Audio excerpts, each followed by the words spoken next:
Hi friends, இன்றைக்கி நம்ம வந்து கேன்வாவில் எப்படி டிசைன் பண்ணலாம், ஒரு ஆரி ஒர்க்கு, ஒரு சின்ன ஒரு ஸ்லீவ் எப்படி டிசைன் பண்ணலாம் அப்படின்றத பார்க்கலாம். ஒரு ஃப்ளவர் மாடல் வச்ச மாதிரி ஒரு ஃப்ளவர் வந்து எலமெண்ட்ஸ்லேருந்து எடுத்துக்கோங்க. அதை வந்து நம்ம வந்து அந்த ப்ளஸ் சிம்பிள் இருக்குல்ல, அதை நம்ம கிளிக் பண்ண நம்ம ஃபஸ்ட்டு ஒரு தடவை கிளிக் பண்ணும்போது எந்த இடத்துல வைக்கிறோமோ அடுத்தடுத்து நமக்கு அந்தந்த இடத்துல வந்து அது வந்து காப்பி ஆகிட்டே போகும். ஸோ நீங்கள் வந்து அந்த மாதிரி ஈஸியாக வந்து காப்பி பண்ணிக்க முடியும்.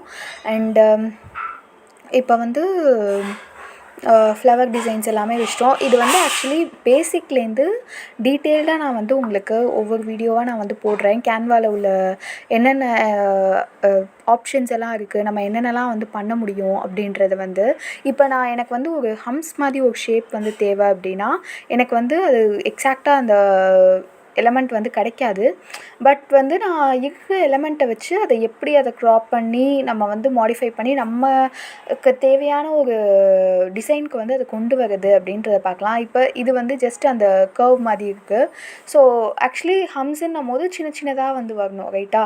ஸோ இப்போ எனக்கு வந்து நான் ஒரு கர்வ் மாதிரி வந்து போடுறேன் எலமெண்ட்ஸில். ஸோ அதில் வந்து ஒரு பெரிய கர்வ் வந்து கிடச்சா கூட அதை வந்து நம்ம க்ராப் பண்ணி நம்ம சின்னதாக வந்து நம்ம அந்த கர்வ் டிசைன் வந்து நம்ம கொண்டு வந்துக்க முடியும். இப்போ அந்த சர்க்கிள் ஷேப் வந்து கிடச்சிடுச்சு.